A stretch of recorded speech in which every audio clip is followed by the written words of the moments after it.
Olá, olá! Então eu vou falar pra vocês nesse vídeo como foi a nossa caminhada até o diagnóstico de autismo do Ravi. Então, como eu tava falando pra vocês no vídeo anterior, e até coloquei os vídeos pra vocês verem quais eram alguns movimentos que o Ravi fazia, a partir daquela experiência, né, que o médico falou, olha, vai sumir até os 2 anos de idade, até o momento ele não tem nenhum sinal de autismo e tudo mais, eu passei a estudar mais sobre o autismo, a ler, ver vídeo, enfim, tudo que surgia eu ia consumir sobre o autismo e observando o desenvolvimento do Ravi, porque se tratando de um risco de convulsão, a convulsão ela pode causar atrasos, né? A convulsão no que ela dá o choque ali no cérebro da criança, ela pode perder algumas habilidades. Então, desde aquele momento, eu comecei a observar as habilidades do Ravi, no marco do desenvolvimento, se ele estava cumprindo tudo, se ele estava perdendo alguma habilidade. Pois bem, nessa fase dos 9 meses, 10 meses, estava todo desenvolvimento normal e ele não tinha perdido nenhuma habilidade até então. E aí começou o processo de aprender a andar, de aprender a falar. Ele já estava falando as suas primeiras palavrinhas, ele estava falando água, estava falando papá, mamá. Então ele começou o desenvolvimento da fala no período correto. Mas, o que acontece? Conforme o tempo ia passando, ele não evoluía essas palavras. Os tiques, eles não estavam diminuindo, eles estavam aumentando. E ele tava, né, o principal, ele perdia essas habilidades da fala. Aí eu até peguei aqui uma pescazinha para poder contar para vocês como foi o processo, né? Em abril de 2022 foi quando iniciou o Shudder's Attacks. E ele tinha ali os seus 9 meses, 10 meses. Aí 1 ano depois foi quando a gente voltou no neuro. Aí o Ravi já tinha quase 2 anos de idade, ou seja, tava próximo do período ali... Perdão. Que foi, meu amor? Que foi, meu amor? Ele estava próximo ali já dos seus 2 anos e a questão da fala não evoluía, né? Ficou só nesse mamar, papá, água, não evoluía. E ele perdia, ele parava de falar, aí voltava, aí parava, aí voltava, enfim. E aí foi quando surgiu de fato o primeiro atraso do Ravi, foi o atraso de fala. Foi quando a gente marcou o neuro e resolveu voltar para falar com o neuro. Tendo o atraso de fala, eu comecei a ver quais eram os outros sinais de autismo para mapear se o Ravi tinha. E no caso, o Ravi tinha vários deles, né? De forma bem sutil, de forma assim bem despercebida, que poderia passar como coisa de criança, enfim. Mas eu, como já estava estudando há algum tempo, sabia que aquilo ali não estava certo. E procurei o neurologista que atendeu a gente anteriormente. Como ele já conhecia o Ravi, já estava acompanhando o caso dele, eu preferi voltar nele, porque ele é especialista em autismo e TDAH. Então eu me senti à vontade para voltar lá com ele, sabia que ele ia olhar para o meu filho e ia realmente dizer se ele tinha autismo ou não. Fomos no neuro em março de 2023, praticamente ali 1 ano depois. Foi quando a gente recebeu o primeiro laudo do Ravi. Vou até compartilhar com vocês o laudo, para vocês saberem o que foi constatado, né? Nessa avaliação, durou ali 1 hora, por aí, ele olhou várias funções do Ravi. E aí, gente, engraçado que no dia da consulta o Ravi fez várias coisas que eu disse que ele não fazia. Na consulta, o médico estimulava ele e ele fazia. Então, deixou ele um pouco na dúvida. Falou assim, olha, pelo que você me fala... ele tem características de autismo, mas aqui no consultório eu tô vendo que ele faz algumas coisas. Então pode ser que seja só falta do estímulo correto pro Ravi e não de fato autismo. Aí ele me mostrou lá os critérios diagnósticos do DSM-5, falou, olha, para ser autismo ele precisa compreender essas características, ele precisa atender pelo menos tantas dessa. E o Ravi, ele tem algumas características que estão aqui no DSM-5. Então, eu poderia dizer, a grosso modo, que ele é um bebê que está em cima do muro. Pode ser um bebê que só precisa um pouco mais de estímulo e vai sumir essas características do DSM-5. Ou ele, de fato, é autista e a gente vai constatar com as terapias. Então, ele deu o primeiro laudo do Ravi. Vou dividir com vocês. Espera aí que eu vou ter que socorrer o Theo. Prontinho, o Theozinho tá aqui embaixo. Agora eu vou ler com vocês, ó. Esse daqui foi o primeiro, né? Aí ele pontuou a parte de comunicação e comportamento social e a parte de padrões repetitivos e restritivos do comportamento, que é o critério A e o critério B do DSM-5. Aí ele fala assim, tem limitação para realizar atividades que necessitam de atenção conjunta, imitativa e atenção compartilhada. O contato ocular é bom, de fato o contato do Ravi sempre foi bom. Paciente reapresenta atraso na comunicação verbal e não verbal. Então o Ravi nessa época, olha só, com 1 ano e 8 meses, 1 ano e 9 meses, o Ravi não soltava beijo, o Ravi não dava tchau, o Ravi não dizia oi. Então a linguagem verbal e não verbal dele não existia. A gente não se entendia, a gente tentava conversar com ele e não se entendia. Porque realmente não tinha a base de uma comunicação, a gente não conseguia se comunicar muito com ele. Porque ele não tinha linguagem verbal e não verbal, ele usava a nossa mão como ferramenta, ele nem tentava falar, sabe? E aqui ele enfatiza, né? Não está falando nada. Então, nessa época da consulta, o Ravi não falava absolutamente nada. Até o mamá, papá que ele falava, não estava falando mais. Não está falando nada. Ainda não aponta para indicar desejo, não manda beijo e dificilmente dá tchau. Tem limitação no uso da linguagem não verbal com o uso reduzido das expressões faciais. Gestos ou linguagem corporal variada para completar a comunicação. Ainda tem dificuldade de compreender os comandos simples que lhe são solicitados. Que é isso? É tipo, pega isso aqui, apaga a luz, me dá aqui na minha mão. Ele não atende esses comandos simples, são comandos diretos, comandos de uma coisa só com algo que a criança tá vendo. E são comandos simples. E ainda assim ele não conseguia atender esses comandos, tá? Não imita atividades sociais do dia a dia, ou seja, ele vê você mexendo no computador, ele não vai imitar, vê você varrer na casa, ele não imitava nenhuma das atividades, porque a criança tem disso, ela vai olhar pro pai e vai querer imitar, vai querer calçar o sapato do pai, vai querer, né, falar no telefone, igual o pai fala, igual a mãe fala, enfim, vai imitar o que tá vendo. O Ravi não imitava nenhuma das nossas atividades do cotidiano. Deixa eu ver onde mais que eu parei. Tem pouco interesse pelos padrões cronológicos, ou seja, por outras crianças, ele tinha zero interesse pelas crianças. Já aceita o contato, né, contato físico. Não compartilha interesses, mas compartilha atividades. Então, por exemplo, se dava pra fazer a mesma coisa do lado dele, mas não dava pra, tipo assim, eu oferecer algo que eu tivesse desejo de brincar. Ele não aceitaria, tem que ser algo dele. E sendo dele, aí sim dava pra brincar com ele. Nessa época também o Ravi girava muito rodinha, não tinha brincadeira funcional. Eu tô lendo e lembrando, tá? Pra falar com vocês. Agora, além do batido lá de fora, tem um batido do Theo aqui dentro com um carrinho. Mas é isso, vida de mãe é isso. E aí, eu tô lendo e lembrando, né? Então, nessa época, o Ravi não brincava de forma funcional. Todas as brincadeiras eram de girar, era de bater. Então, ele também não sabia fazer isso.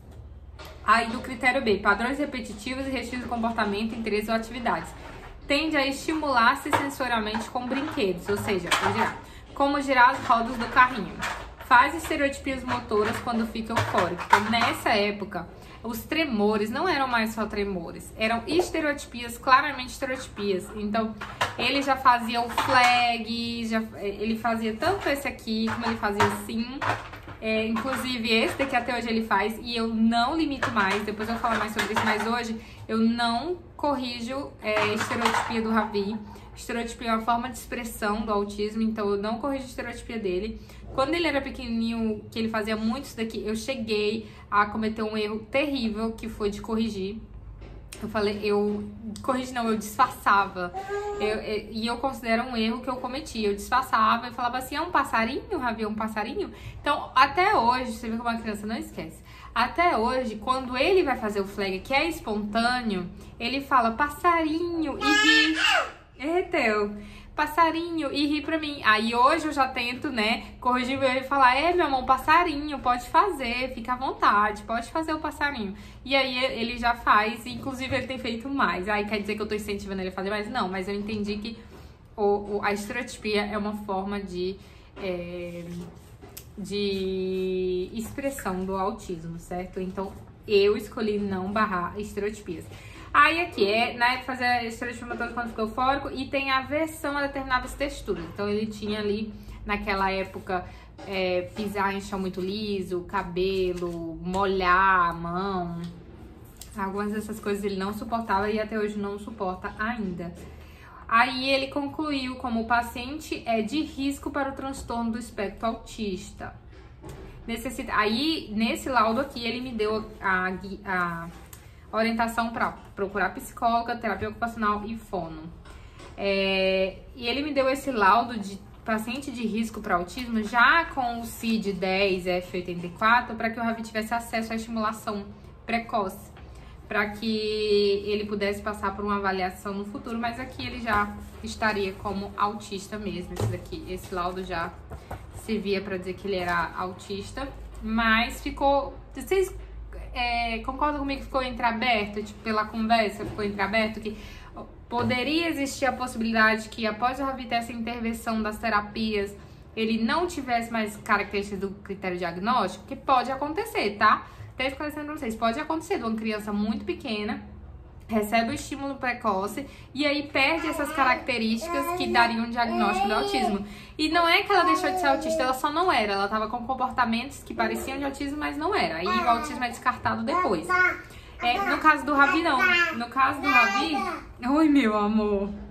No caso do Ravi, ele teve acesso às terapias. Isso daqui foi em março de 2023, né? Aí ele demorou ainda 6 meses para iniciar a terapia. Foi 6 não, gente. Uns 3 ou 4. Ele começou em julho as terapias. E não na quantidade exigida. Foi reduzida porque o plano não deu. E o plano só deu essas porque eu abri reclamação. Eu vou ensinar vocês a abrir reclamação também. Mas era pra ser uma vez com a psicóloga, 2 com a terapia ocupacional e 2 com a fonoaudióloga. Ele conseguiu só uma com cada um. E aí em julho de 2023 ele iniciou as terapias. Em setembro ele recebeu o primeiro relatório e em dezembro o segundo relatório das terapias, já com avanços, tá? Aqui os relatórios. Eu não vou ler pra vocês, se vocês querem que eu leia, aí vocês me falam, tá? Se vocês acharem interessante que eu leia também pra vocês, esse acompanhamento, vocês me falam que depois eu faço o vídeo lendo. Mas aqui, ó, esses aqui são cópias. Eu tiro cópia e saio marcando várias coisas pra eu ir acompanhando o desenvolvimento do Ravi também e poder questionar ali as terapeutas, tá? Na terapia do Ravi, elas fazem análise com portas, que também vai ter vídeo ensinando vocês a fazer análise com portas pra poder estimular em casa. Então, essas coisas aqui, ó, último relatório em dezembro, quando foi em maio desse ano agora, eu voltei no neuro com o relatório das terapias, com o relatório da creche, com relatório pessoal. Eu fiz meu relatório, vou ensinar vocês a fazer o relatório de vocês também, ó. Peguei, li o DSM-5, que vai ter mais aula sobre o DSM-5 pra vocês. Li, estudei, grifei, sublinhei, tá aqui, ó. Marquei tudo. E aí, no que eu ia lendo, eu fui escrevendo à mão mesmo características que ele ainda tinha dentro dos critérios diagnósticos. Eu confesso que eu tava com muito medo. Nesse período aqui, eu já tinha certeza que eu ia virar autista. Eu já tinha certeza. Isso eu vou falar mais no próximo vídeo, que é sobre a família, né? Mas minha mãe já tinha certeza. A minha família já sabia, já tinha certeza. Já a família do meu esposo, não. A família do meu esposo tava com essa coisa de que quando chegasse lá, o médico ia dizer que ele não era. Mas eu já tinha certeza. Então eu tava com muito medo do médico, não como o Ravi tinha avançado de fato nas terapias, porque ele avançou nas terapias, não só nas terapias, mas na estimulação que a gente fez em casa. Eu tava com medo do médico pegar e dizer, não, ele não é. E eu já tava, gente, quando você estuda, fica muito claro como a água, muito claro como a água. E eu tinha certeza que eu ia virar autista. Então eu realmente me muni de muita informação. Fiz o relatório todo com base nas características que ele ainda tinha, critério A.1, o que ele faz do critério A.1 e tudo mais, pra poder levar nessa consulta com o neuro. Levei todos os relatórios, levei o porta-texto preenchido. Não precisou, tá, gente? Mas é bom levar. Não precisou porque esse médico realmente é muito bom e é difícil achar médicos assim. Provavelmente a maioria de vocês não vão ter acesso a um médico dedicado, porque eu sei que é difícil por um plano. Esse médico é particular, é caro também. A minha sorte é que ele parcela, mas vão munidas de muita informação e com o máximo de relatório vocês puderem, tá? Então foi isso que a gente fez, levou o relatório todo e esse foi o último laudo que o Ravi teve de... Não é isso, não. Peguei errado. De maio Março de... Menina, cadê o... Aqui. De março de 2024, um ano depois. Exatamente um ano depois, ó. Também o relatório pontuando os pontos do CRITER-Diagnóstico, tá? Olha a evolução do Ravi, mas ainda assim pontuando as dificuldades, né? Tem limitação para as atividades que necessitam de atenção conjunta, imitação e atenção compartilhada. O contato ocular é bom. Faz a triangulação do olhar com as pessoas que estão ao seu redor, ou seja, isso já é um avanço. Triangulação do olhar é olhar para você, olhar para o objeto, entendeu? Isso é uma triangulação e depois olhar para você de volta. Paciente apresenta atraso na comunicação verbal e não verbal, então ele ainda tinha, quando ele voltou ainda tinha atraso, né? Hoje ele ainda tem atraso, mesmo com toda a estimulação ele ainda tem atraso. Fala várias palavras e frases curtas, usa a fala para indicar desejo, ainda não consegue indicar a preferência entre duas opções, ou seja, que é esse ou é esse. Isso na época do laudo. Hoje, que estamos em junho, ele já consegue, já temos essa evolução, ele consegue escolher entre duas coisas. Não faz relatos curtos, ele ainda não faz relatos curtos, só de caiu. Ele só sabe dizer que caiu, mas não sabe dizer onde, quando, como. Mas ele já consegue dizer que caiu e que tem dodói. Isso daí já é um grande avanço pra mim. Tem limitação no uso da linguagem não verbal, com o uso reduzido das expressões faciais, gestos ou linguagem corporal variada para complementar a comunicação. Usa o apontar indicativo e olha para o interlocutor. Isso aqui já são avanços. Compreende e executa os comandos simples, ou seja, aquele comando simples de pega isso, ele já tá fazendo. Ainda tem dificuldade com comandos de mais de um passo. Aí, ou seja, o simples está fazendo, mas o mais complexo não, que é o quê? Vai lá no quarto e pega uma blusa. Esse é um comando mais elaborado, porque são 2 passos. Ele tem que ir no quarto e tem que pegar uma blusa. Então, esses ele não faz ainda. Ainda tem pouco interesse pelos pares cronológicos, não compartilha interesse, mas compartilha atividades, né? Então, aqui igual a outra avaliação. Aí, dos padrões repetitivos e restritivos, já faz uso funcional e simbólico das brincadeiras, ou seja, ele já sabe brincar de forma funcional, o carrinho como é pra brincar, o avião como é pra brincar. Inclusive, a imaginação dele tá ótima, gente, a imaginação dele tá muito boa. Isso também tudo é mérito das estimulações, tá? Ainda tem alguns comportamentos estereotipados na brincadeira, como empilhar, guardar e tirar, rodar rodinha de carrinho, tem aversão a determinadas estruturas, tem comportamento de busca sensorial. Você já viu, precisa muito da busca da boca, botar coisa na boca e tudo mais. E é por isso que a gente ainda não conseguiu tirar o bico dele. Aí, fecha o diagnóstico, né? O paciente preenche os critérios diagnósticos para transtorno do espectro autista, o nível atual é 2 de suporte, tá? E ele recomenda as terapias. Então, nessa consulta, ele me falou de uma forma muito positiva, disse, olha, o Ravi avançou bastante nas terapias, mas de fato ele tem os critérios de diagnóstico, ele é de fato autista, mas tem todas as características para se desenvolver como uma pessoa funcional. Então a tendência é que o Ravi, à medida que cresça, vire um autista nível 1 de suporte, né? Não existe autista nível 0. Todo autista vai precisar de suporte por a gente viver num mundo típico, né? Então, ele vai evoluir para uma pessoa funcional, a tendência é que ele melhore cada vez mais, mas foi assim que nós chegamos de fato no diagnóstico. Então, saber que ele era autista, eu soube desde da primeira consulta, de quando ele ia fazer 2 anos, né? E aí se confirmou popularmente para toda a família agora, em março desse ano, né? Que ficou oficializado para toda a família. Então, no próximo vídeo eu vou falar com vocês sobre a reação dos familiares, como foi o processo, como cada um reagiu, para vocês saberem também dessa parte, tá?